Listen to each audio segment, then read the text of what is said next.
December darkness hides more than winter cold. It hides mistakes that follow you home and strangers who know your name before you tell them. What you're about to hear will make you rethink every December tradition you thought was safe. I delivered mail for 12 years, and December 2019 showed me that some addresses shouldn't exist. My route covered the old part of Millbrook, Pennsylvania, where houses sat back from the street behind overgrown hedges and cracked driveways. December meant Christmas cards, heavy bags that made my shoulders ache by noon. Most people loved getting mail that month. It made them feel remembered. The house at 4447 Oleander Drive appeared on my route December 9th. I'd walked past that plot of land hundreds of times, always empty, just a weedy lot between two normal houses. But that morning there was a house there, not new construction. This place looked old, like it had always been there. 2 stories, white paint peeling, windows that reflected the gray December sky too perfectly. A rusted mailbox stood at the curb with 4,447 painted in shaky numbers. I checked my route sheet. Number 4447 listed. I radioed dispatch and they confirmed. No such address in the system, but the house was right there, solid and real, with a porch light burning even in daylight. Standard procedure was to skip unlisted addresses. But I had 17 Christmas cards for 4447 Oleander Drive. All different return addresses, different handwriting, proper postage. Someone had sent them. Someone expected delivery. I walked up the cracked concrete path. Dead leaves covered the porch, undisturbed, like no one had swept in years. The front door was dark wood with a wreath made of dried flowers that might have been white once but had turned brown. I knocked, waited. The door opened immediately, like someone had been standing right there. A woman smiled at me from the dim interior. Middle-aged, plain face, wearing a floral dress that looked decades out of style. Her hands were folded in front of her, and she smelled like mothballs and something sweeter. Something rotten underneath.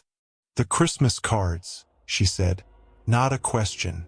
I held them out and she took them gently, running her fingers over each envelope like she was reading Braille. Her smile got wider. "They remembered me this year. All of them." She looked up and her eyes were completely white. No iris, no pupil. Just milky white that caught the porch light wrong. "That's good. That means they still feel guilty." I stepped back fast, but she'd already closed the door. The sound echoed too long, like the house was bigger inside than outside. I reported it immediately. Supervisor said I was confused, that there'd never been a house at that address. I insisted on checking the street again after my route. When I drove back to Oleander Drive at 4 p.m., the lot was empty. Just weeds and a chain-link fence half collapsed into the dead grass. But the next morning, December 10th, the house was back. And I had 23 Christmas cards for 4447. This time I didn't knock, just left the mail in the box and walked away quickly. Through the window, I saw the woman standing in the front room, watching me leave. She waved with fingers that bent too far backward. Every morning for 2 weeks, the house appeared. Every morning, more Christmas cards. By December 15th, I was delivering over 40 cards a day to that address. The return addresses were all local people on my route. I recognized the names. I started asking senders about it. Mrs. Chun at 2319 Maple Street went pale when I mentioned 4447 Oleander. "I didn't send anything there," she whispered. "That's where Catherine Marsh lived, before she died in 2001. "Who was Catherine Marsh?" Mrs. Chun wouldn't answer, just closed the door on me. I asked 6 other people. Same reaction, fear and denial. Finally, old Mr. Peters at the corner store told me the truth. Catherine Marsh had been a schoolteacher, well-liked, invited to everything. until December 2001 when someone started a rumor about her. A cruel lie about her past. The whole neighborhood turned on her overnight. People she'd known for 20 years stopped speaking to her.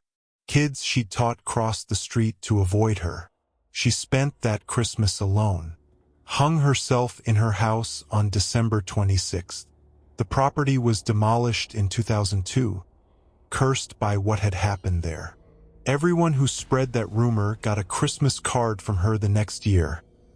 Mr. Peters said quietly, postmarked December 26, 2002. Each card had the same message inside. I forgive you, but December remembers. What does that mean? It means she comes back every December. The house comes back, and she waits for those cards, proof that people still think about what they did to her. I stopped delivering to 4447, left the cards at the post office marked undeliverable, but the house kept appearing, and the cards kept coming. December 23rd, I worked late, finishing a double shift. Drove past Oleander Drive at 11 p.m. and the house was there. Every window lit up bright. Cars lined the street.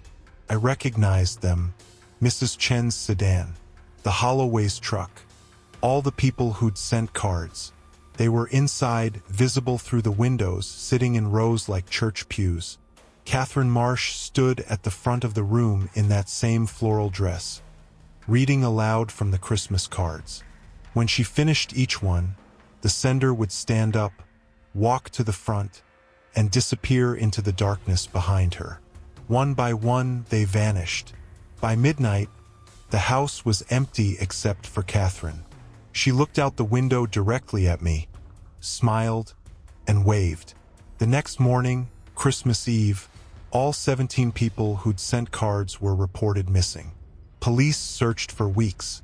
No bodies, no evidence, no explanation. The house never appeared again after December 25th. The lot stayed empty. I transferred routes in January. Couldn't walk past that empty lot anymore. But every December 9th, I get a Christmas card. No return address. Inside, it always says the same thing. Thank you for delivering my mail. December remembers your kindness. When your time comes, I'll remember too. I don't know if that's a promise or a threat, but I never deliver mail in December anymore. I take the whole month off, stay inside, and wait for January. Story 2. The December Basement. I flipped houses for a living, and the property on Ashford Lane taught me that some December deals are too good to be true. The listing appeared December 3rd, 2020. 3-bedroom colonial, estate sale, priced $90,000 below market value. The photos showed good bones, outdated kitchen, nothing I couldn't fix in 6 weeks. I called immediately. The estate lawyer sounded relieved I was interested. It's been on the market since September. People tour it, but no one makes offers. Why? Long pause. You should see it yourself. I drove out that afternoon. Ashford Lane was in the older part of town, quiet street, bare December trees. The house looked normal from outside, maybe too normal, like a stock photo of suburban living. The lawyer met me with keys and contracts. Young guy, nervous, kept checking his watch. I have to tell you something. Legally, the previous owner died in the house. December 2019. Natural causes. Alone. That's fine. Doesn't bother me. She was down there 3 weeks before anyone found her. The basement.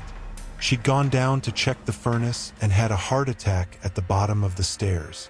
That explained the price. Death in a house, especially an undiscovered death, tanked value fast. But I dealt with worse. I signed the papers that evening, got the keys, and planned to start renovations December 7th. I went in alone the first day, carrying my toolbox and inspection checklist. The house was cold. Heat hadn't been on in months. Everything was clean but felt wrong.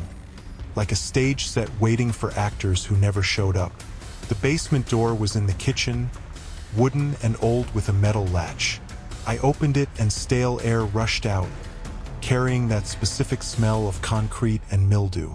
The stairs went down steep into darkness. I flipped the light switch. Nothing. Burned out bulb. I used my phone flashlight and headed down. The stairs creaked under my weight, each step echoing. At the bottom, my light caught gray concrete walls, an ancient furnace in the corner, and shelves packed with boxes. That's when I saw the handprints, pressed into dust on the concrete floor, small handprints, dozens of them, leading from the bottom of the stairs to the far wall, like someone had crawled across the basement floor over and over, dragging themselves. But the previous owner had been elderly. These prints were tiny, child-sized. I followed them with my flashlight. They ended at the wall, where someone had scratched words into the concrete. December keeps US. My phone buzzed. Text from unknown number. Get out of the basement. I spun around. The light from upstairs was gone. The door had closed. I ran for the stairs, taking them two at a time. The door wouldn't open, locked from the other side. I pounded on it, yelling, then heard something behind me, breathing, small and raspy, coming from the corner near the furnace. My flashlight died. In the complete darkness, I heard footsteps. Not walking, crawling, moving across the concrete toward the stairs. Toward me. I threw my shoulder against the door and it burst open, sending me sprawling into the kitchen. Daylight poured in through the windows. I looked back down the basement stairs. Nothing there. Just empty darkness. I left everything and drove straight to the lawyer's office. Told him I wanted out of the contract. He didn't argue, just slid a folder across the desk. Inside were police reports from December 2019. The previous owner, Margaret Hollis, had indeed died in the basement, but the coroner's report noted something strange.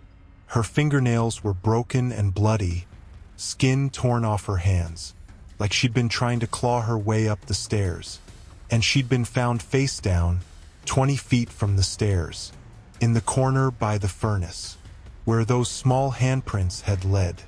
There's more, the lawyer said quietly. He showed me older documents. The house had been built in 1962. In December 1973, a family of 4 disappeared from that address. Parents and 2 young children.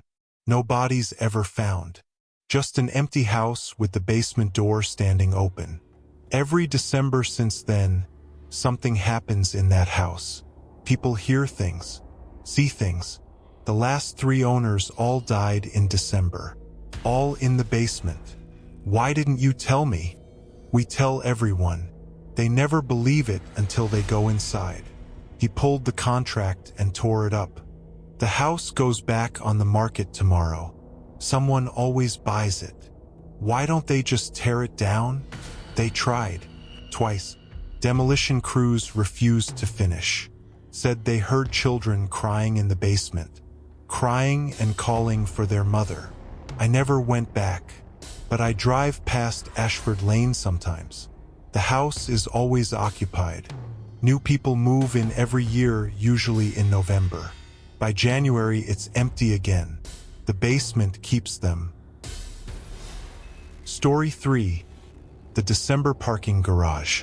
I worked as an overnight attendant at the 5th Street garage, and December 2021 taught me that some cars should never be parked.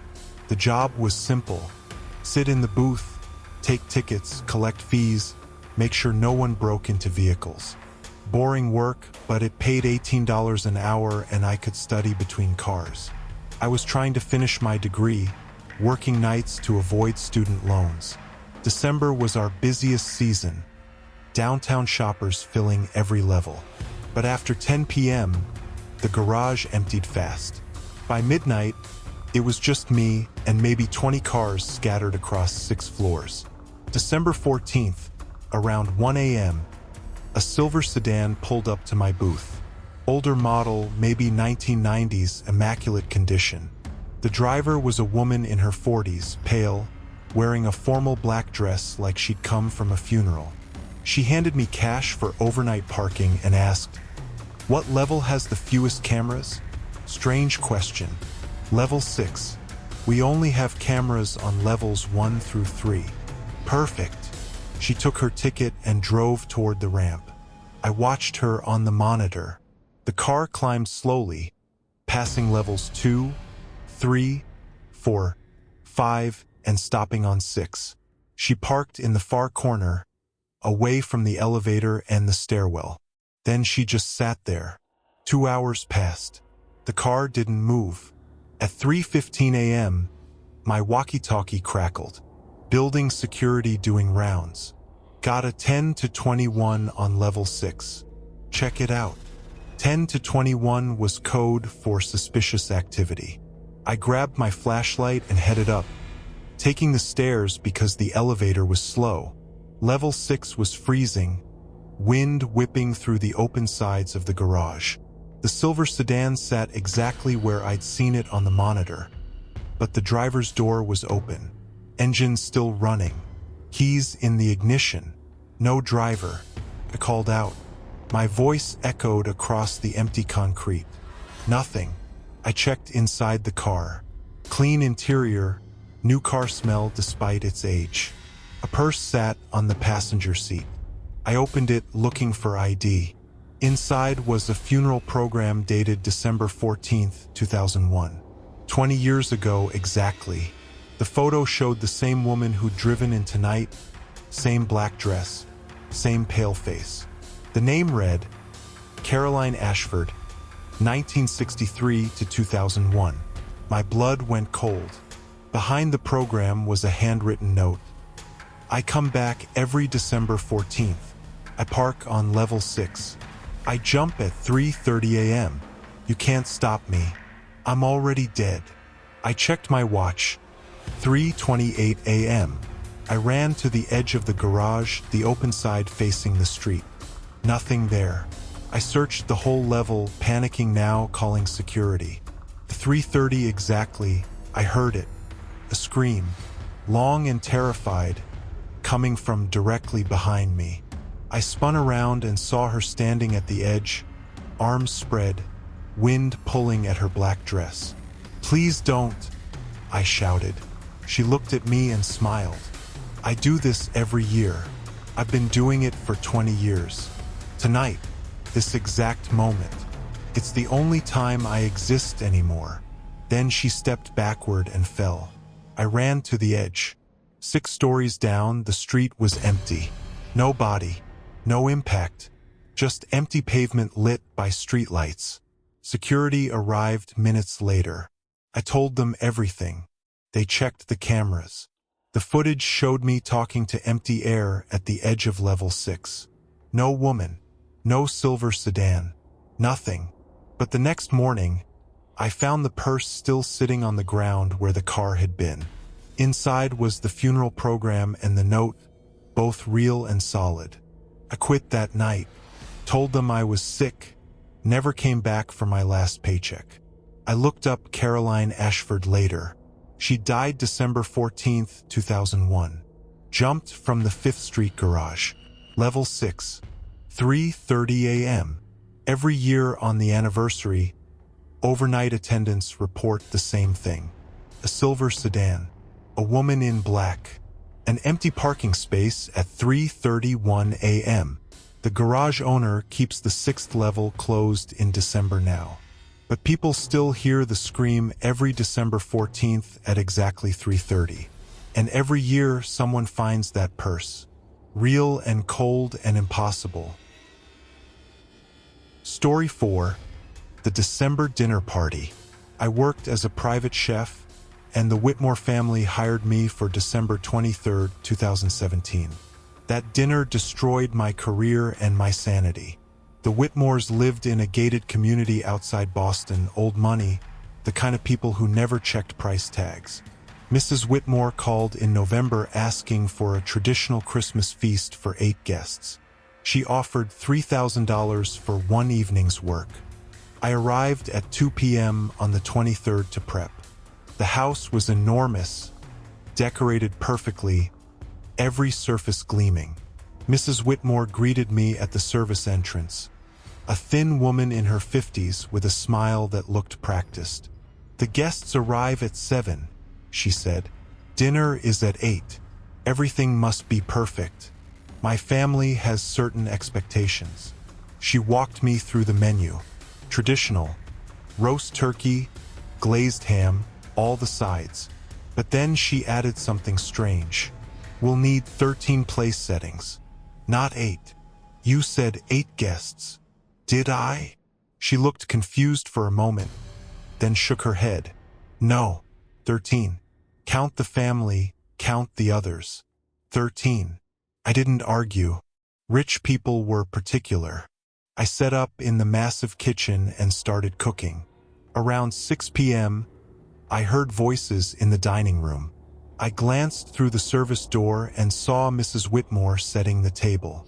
She was talking to empty chairs, laughing, gesturing like people were responding. At 7 p.m. sharp, the doorbell rang. I heard greetings, coats being taken, guests moving into the sitting room. Normal party sounds. But when I looked through the door again, the sitting room was empty. I could hear voices clearly, men and women talking, glasses clinking, but no one was there.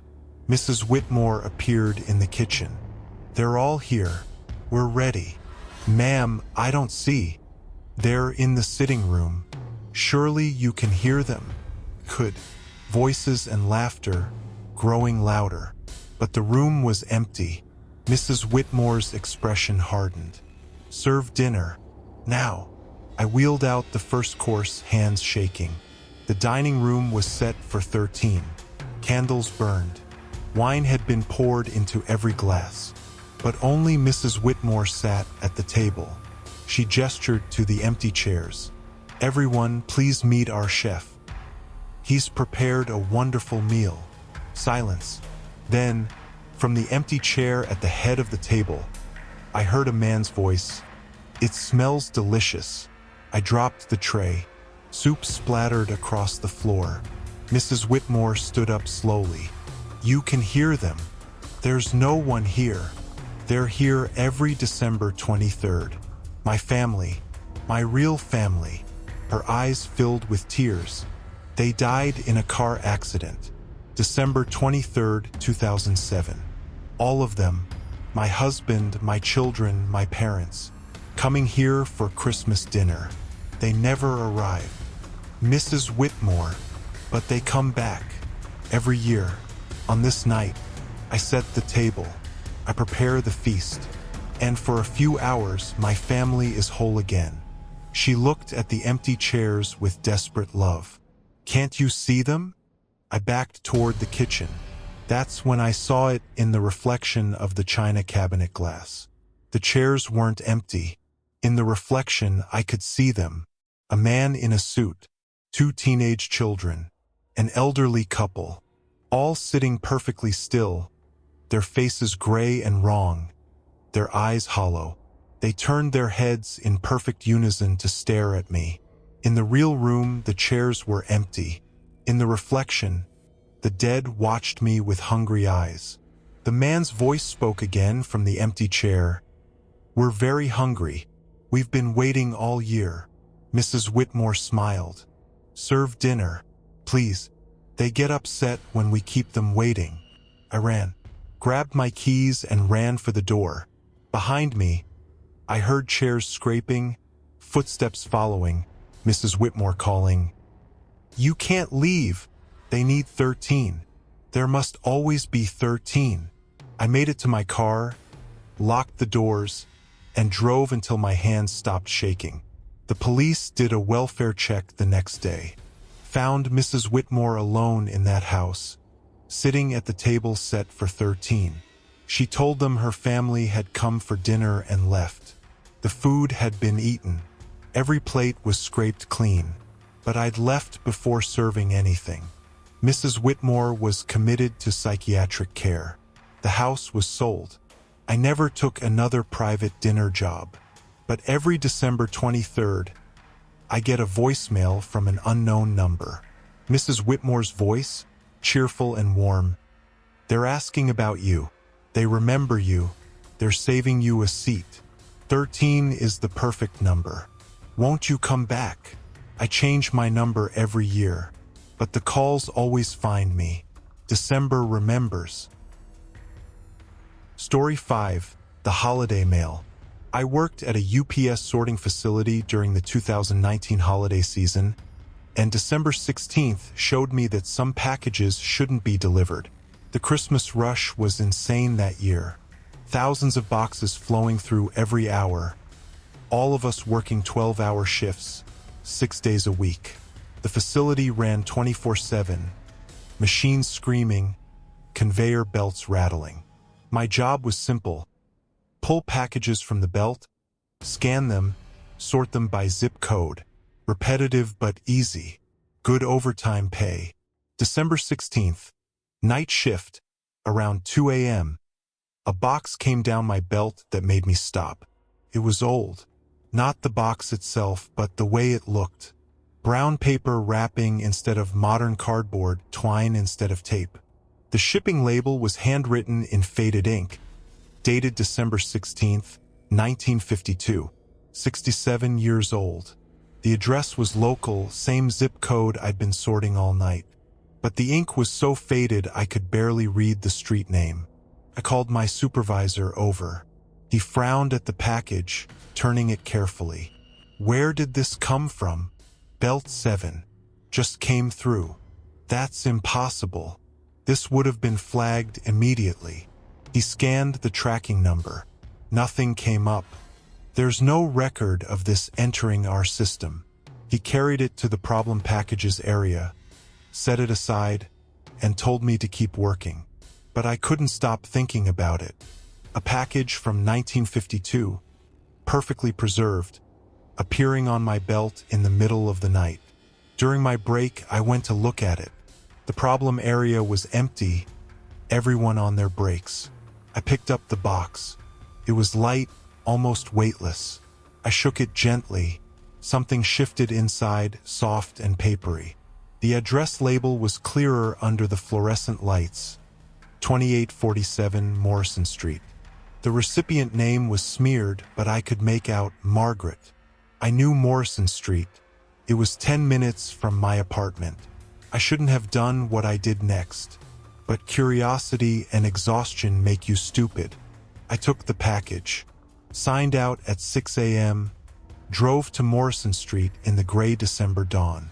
The houses were old, most from the 1940s and 50s. Number 2847 was a small bungalow, lights off, newspapers piled on the porch. I knocked. No answer. I tried the doorbell. Dead. I left the package on the porch, propped against the door, and drove home feeling uneasy. That night, I came back to check. The package was gone. Delivered. Job done. But December 17th, the next night at work, the same package came down my belt. Same brown paper. Same faded label. Same date. December 16th, 1952. I grabbed it immediately, heart pounding. I checked the address. 2847 Morrison Street. I turned it over. On the back, in fresh black ink, someone had written, "Return to sender, deceased."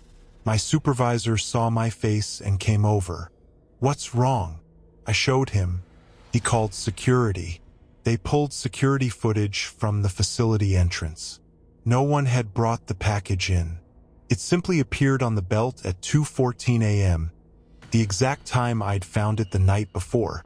Security confiscated it, locked it in their office. I finished my shift in a daze. December 18th, the package was on my belt again. This time, there was writing on the bottom. Scratchy handwriting in pencil. "I've been waiting so long. Please bring it to me. 2847 Morrison." December 16th. Don't be late again. I showed nobody. I took the package to my car at the end of my shift and drove to Morrison Street at 6 a.m. The house looked exactly the same. Newspapers still piled up. No lights, but this time the front door was open. I walked up the path holding the package. Inside, the house was dark and smelled like decay. Furniture from the 1950s covered in dust. A Christmas tree in the corner, dried out and gray, ancient ornaments hanging from dead branches. "Margaret," I called out. A voice answered from upstairs, old and whispery. "Did you bring my package? I've been waiting since 1952. I set the package on a table by the door and backed out fast. The voice called after me, "Don't leave. I want to thank you. It's been 67 years. I ran to my car, looked back at the house. In the upstairs window, I saw a shape. A woman, thin and gray, holding the package against her chest. She waved. I quit UPS that morning. Sent an email, never went back for my final check. I looked up the property records later. Margaret Holloway had owned 2847 Morrison Street. She died December 16, 1952, alone in that house. Apparently, she'd been expecting a Christmas package that never arrived. Mail carriers found her body 3 days later, still waiting by the front door. Every December 16th since then, mail carriers report the same thing. A package for Margaret Holloway, dated 1952. It always appears in the system. It always gets delivered, and it always comes back the next day. The post office has a policy now. Any package addressed to 2847 Morrison Street gets destroyed immediately, but they still appear. In sorting facilities, on mail trucks, in carriers' bags. Margaret is still waiting, and December never lets her forget. Story 6. The December Trail. I went hiking alone December 20th, 2018, and what I found on that trail still follows me. The park was called Ridgewood Preserve, 400 acres of forest outside Portland. Popular in summer but empty in winter. I needed to clear my head after a bad breakup, and a long walk seemed like the answer. I started the Blue Trail around noon. Overcast sky, temperature in the low 30s, perfect hiking weather. The trail was well marked, easy, 5 miles in a loop.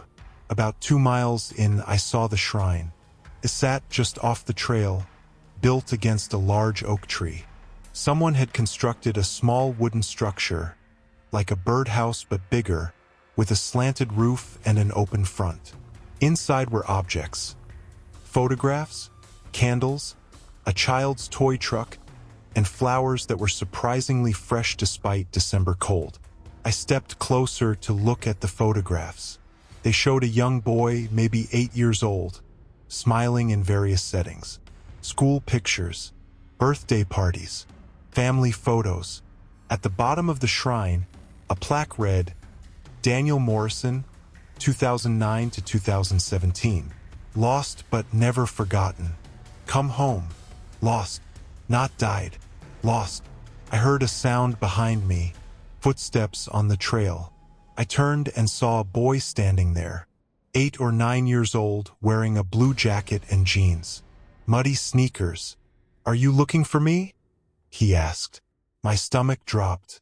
The kid looked exactly like the photos in the shrine. "Daniel." He smiled. "Everyone asks that.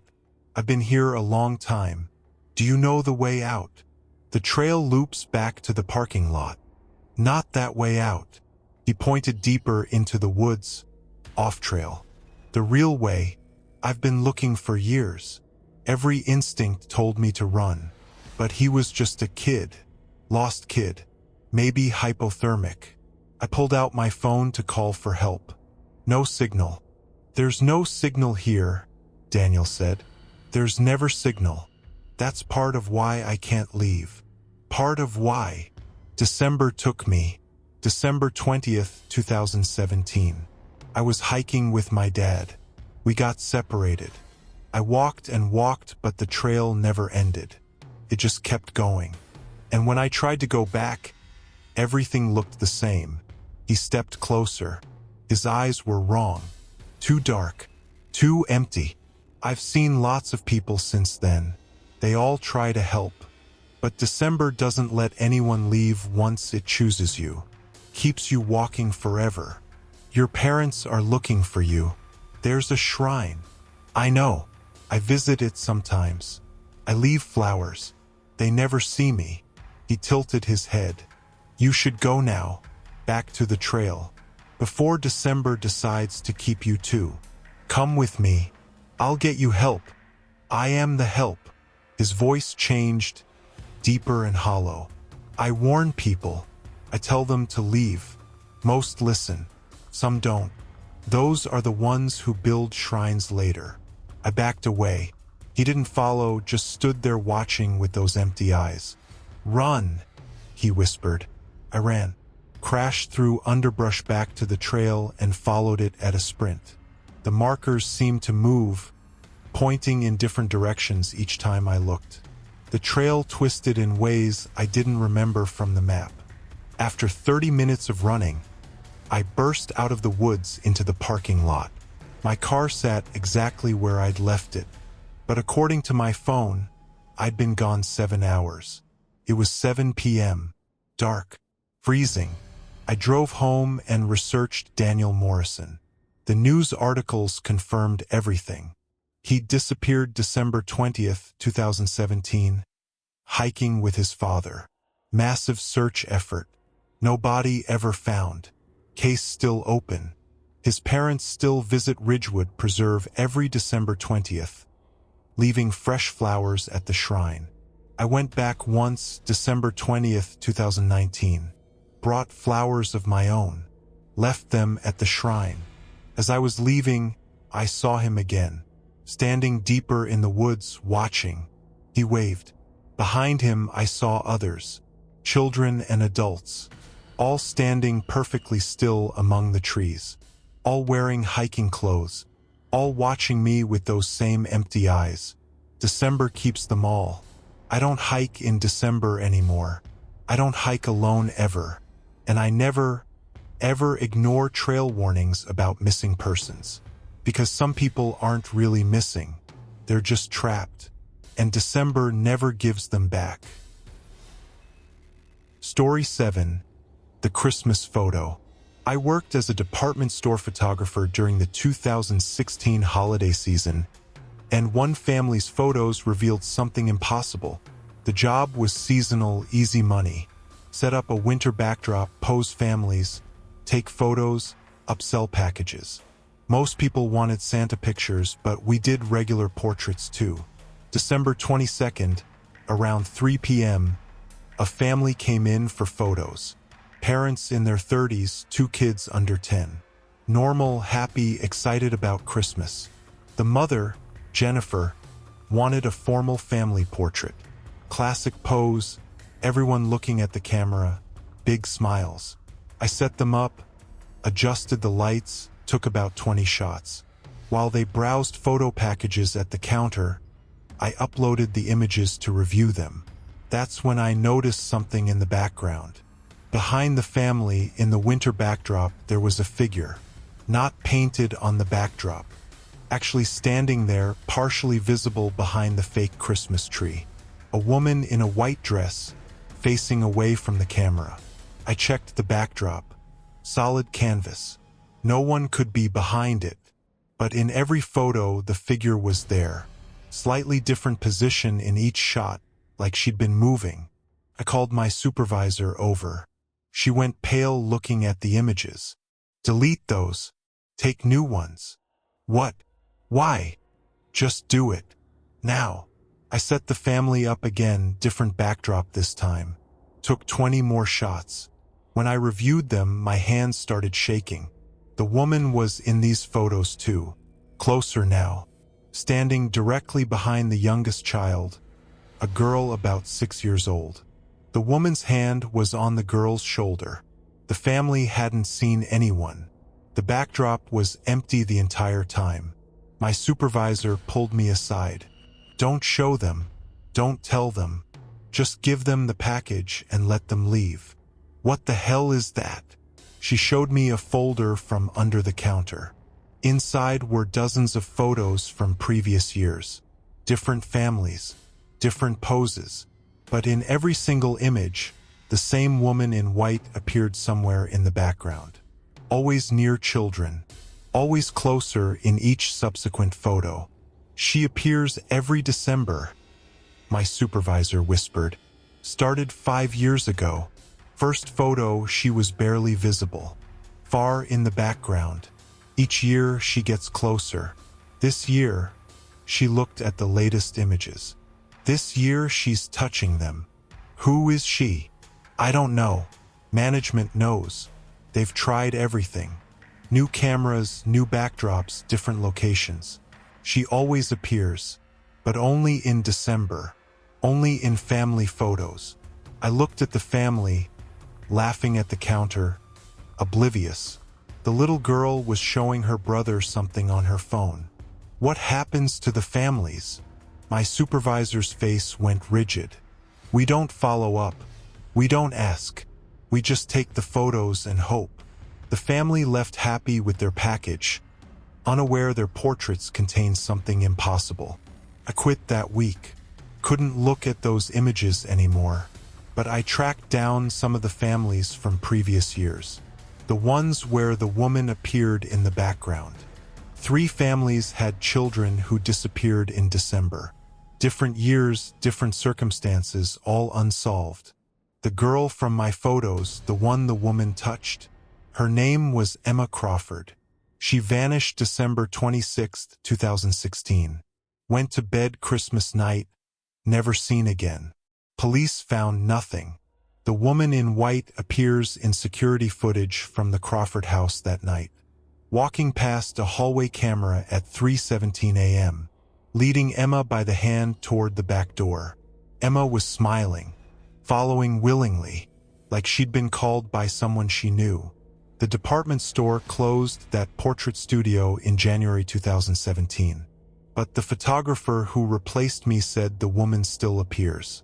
Different store now, different cameras, same woman in white. Getting closer every December. I've never taken another photo during the holidays. Never will. Because I learned that some images capture more than light. They capture attention. And once something that doesn't belong in our world notices you, December makes sure it can reach you. Story 8. The Christmas Eve Drive. I drove for a medical transport company, and December 24th, 2020 taught me that some passengers shouldn't be picked up. The job was straightforward. Transport elderly or disabled patients to appointments, hospital discharges, routine medical needs. Quiet work, decent pay, flexible hours. Christmas Eve was always slow. Most appointments got rescheduled. I was about to clock out at 8 p.m. when dispatch called with an emergency pickup. Patient discharge from Mercy Hospital. Elderly female, needs transport to 4521 Brookfield Road. Is hospice. Family requested immediate transport. The address was 40 minutes away, rural area. But it was Christmas Eve, and the woman was dying. I accepted. Mercy Hospital was nearly empty when I arrived. One nurse at the desk, barely looking up as I signed in. She gave me a room number, 447. The 4th floor was dark, most rooms empty. Budget cuts meant minimal holiday staffing. My footsteps echoed as I found room 447 and knocked. "Come in," a voice called. Strong voice, not weak or dying. Inside, an elderly woman sat in a wheelchair, dressed in a heavy coat, purse in her lap. She looked maybe 70, thin but alert. Clear eyes that fixed on me immediately. "You're late," she said. "I came as soon as dispatch called. I've been waiting since 1953. You're 67 years late." She smiled. "But you're here now. Let's go." I checked the discharge papers. Patient name, Ruth Keller. Hospice care. Terminal diagnosis. No other information. I wheeled her to the elevator. As the doors closed, she said, "Do you know what day it is?" December 24th. Christmas Eve. The night when the veil is thinnest. When things can cross over. When debts come due. She looked up at me. I died on Christmas Eve, 1953. Car accident on Brookfield Road. But I made a deal that night. I would come back. I would get my life back. And every year since, on Christmas Eve, someone has to take my place. The elevator doors opened on the ground floor. The lobby was empty. No nurse. No security. Just dark hallways and the sound of wind. What are you talking about? You agreed to transport me. That's the deal. You take me home. I get my life back. And you, she smiled wider, you take my place. In room 447. Forever. I pushed her wheelchair faster, heading for the exit. But the hallways kept extending. We'd passed the same corner, same signs, same doors. The building was looping. Ruth laughed. You can't leave until the deal is complete. You take me to Brookfield Road. You let me out at the place I died. And then you drive back here. Alone. I'm not doing this. You already agreed. Dispatch called. You accepted. The deal was made. She turned in her wheelchair to look at me. Her face was changing, skin pulling tight, eyes going dark. You should have asked why a dying woman needed emergency transport on Christmas Eve. You should have wondered why no family came to pick her up. I ran, left the wheelchair and sprinted for the exit. The doors were locked. Every door was locked. Ruth's voice echoed through the halls. You can't run from deals, driver. December collects what it's owed. I found a window, fourth-floor bathroom, broke it with a fire extinguisher, climbed out onto the ledge, cold December wind cutting through me. Below, the parking lot was empty except for my van. I don't remember climbing down. I don't remember getting to my van. But suddenly I was inside, engine running, tires screaming as I floored it out of that parking lot. In my rearview mirror, I saw Ruth standing in the hospital entrance. She raised one hand, waved. I drove for an hour before I felt safe enough to stop. Called dispatch to report what happened. They had no record of the call. No pickup request. No Ruth Keller registered at Mercy Hospital. But when I checked my phone, there was a voicemail. Timestamp: 8:04 p.m. Christmas Eve. Ruth's voice. You ran. That's fine. The deal still holds. Every Christmas Eve I'll call. Every year you'll have another chance to complete your delivery. And eventually you'll be too tired to run. You'll accept. And I'll finally go home. It's been 3 years. Every Christmas Eve, dispatch calls with an emergency pickup. Room 447. Ruth Keller. Transport to Brookfield Road. I don't work anymore on December 24th. I turn off my phone, lock my doors, wait for December 25th. But last year, Christmas Eve, midnight, someone knocked on my door. I didn't answer, but through the window I saw her, Ruth, standing on my porch, smiling. Soon, she called through the door. December is patient, but eventually, everyone pays what they owe. This year, I'm leaving the state, driving somewhere far away, somewhere Ruth has never been. But deep down, I know it won't matter, because December follows. December remembers, and deals made in December never, ever expire. Story 9. The Christmas Light Watcher. I installed holiday lights for a living, and December 2021 taught me that some houses should stay dark. My name's Marcus. I was 32, running a small decorating business in suburban Pennsylvania. The work was seasonal but paid well enough to carry me through winter. Most clients were friendly, tipping extra if you added creative touches to their displays. The Hendricks house came as a last-minute booking on December 11th. The address was in Thornwood Estates, a neighborhood where houses sat far apart on multi-acre lots. Big money, the kind of job that could mean a generous tip and referrals. Mrs. Hendricks answered the door before I could knock, like she'd been watching through the peephole. She was maybe 60, thin in a way that looked unhealthy, with hands that trembled when she gestured me inside. The house smelled stale, like windows that hadn't been opened in years. "I need lights on the back of the house," she said, not making eye contact. "Only the back, not the front. Never the front." That struck me as odd, but people had specific requests all the time. She handed me cash up front, $400 for what should have been a $200 job. When I asked about her design preferences, she just repeated, "Only the back." The backyard was massive, bordered by dense woods that pressed close to the property line. I started stringing lights along the roofline, working quickly in the fading afternoon light. That's when I noticed the cameras. They were everywhere, pointed at the tree line, at the back door, at every window. Professional grade, the kind with night vision. Some were obviously new, mounted at strange angles like they'd been added in a hurry. I was on the ladder, stapling the final strand, when movement in the woods caught my eye. Someone was standing between the trees, tall, unnaturally still, wearing what looked like dark winter clothes.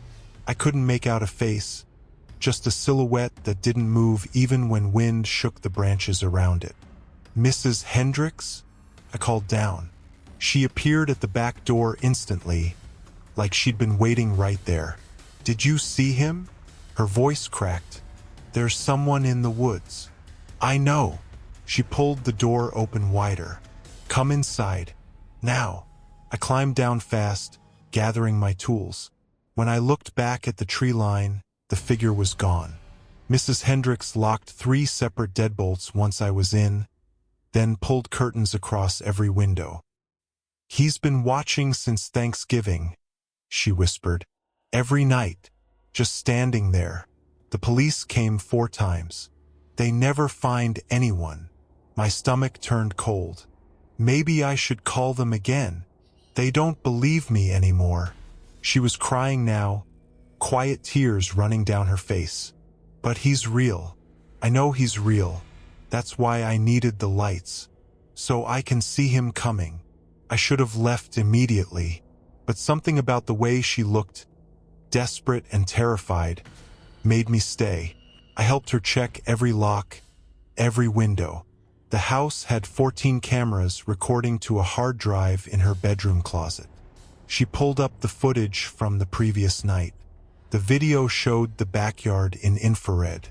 At 11:47 p.m., a figure emerged from the woods and walked across her lawn, stopping 10 feet from the back door. It stood there for 3 hours without moving, a dark shape on the screen. At 2:51 a.m., it walked backward into the trees. "Jesus Christ," I muttered. "He does it every night. Closer each time." I installed motion sensor lights for free that evening, the brightest I had. Mrs. Hendricks paid me another $200 and begged me not to tell anyone. Said people already thought she was crazy. I left at 8 p.m., my truck headlights cutting through December darkness. Halfway down her long driveway, I glanced in my rearview mirror and saw the house lit up bright against the black woods. And standing at the tree line, illuminated by my new lights, was the figure. Tall, impossibly thin, wearing a dark coat that hung wrong on its frame. It raised one arm and waved at me slowly, deliberately. I floored it out of there, tires spitting gravel. The next day, I tried calling Mrs. Hendricks to check on her. No answer. I called 6 times over 2 days, then finally drove back to the house on December 14th. The Christmas lights were still on in the daylight, burning bright. The front door was open, swinging in the wind. Inside, the house was empty. Furniture still in place, food in the fridge, but no Mrs. Hendricks. Her bedroom closet was open. The hard drive for the cameras was gone, ripped from its connections, wires hanging loose. The police investigation went nowhere. No signs of struggle, no blood, no body. Mrs. Hendricks simply vanished. Her sister in Ohio said she'd been paranoid for months, talking about someone stalking her, but everyone assumed it was dementia. I gave the police everything I knew, including what I'd seen in the woods. They looked at me the same way they'd probably looked at her, like I was confused or lying. But here's what keeps me awake. 3 days after she disappeared, I got a notification from a Ring camera at my own house. Motion detected at 2:34 a.m. The footage showed my front yard, my truck parked in the driveway, and standing at the edge of the frame, barely visible in the darkness, was that same tall figure, just standing there, watching my house. It appeared every night for a week, always between 2 and 3 a.m., getting slightly closer each time. I called the police twice. They found nothing, told me it was probably teenagers or deer. On December 22nd, the figure appeared in my backyard, close enough that the camera caught details. The coat wasn't clothing. It was wrong, hanging in strips like torn plastic. And where the face should have been, there was only smooth darkness, like a mannequin that had never been finished. I moved out that night, staying with my brother 3 counties away. I never went back to that house, never finished the lease. Some of my belongings are probably still there. The Hendricks property sold 6 months later to a couple from New York. I thought about warning them but didn't know what to say. What would I tell them? That something watches from the woods? That it takes people? Last December, I drove past Thornwood Estates out of morbid curiosity. The Hendricks house was dark. No Christmas lights, no decorations, curtains drawn tight, and standing at the tree line, visible even from the road, was a tall, dark figure, just waiting for someone to come home. I don't install Christmas lights anymore. That side business died the day Mrs. Hendricks disappeared. Now I work in an office building downtown, fluorescent lights and locked doors.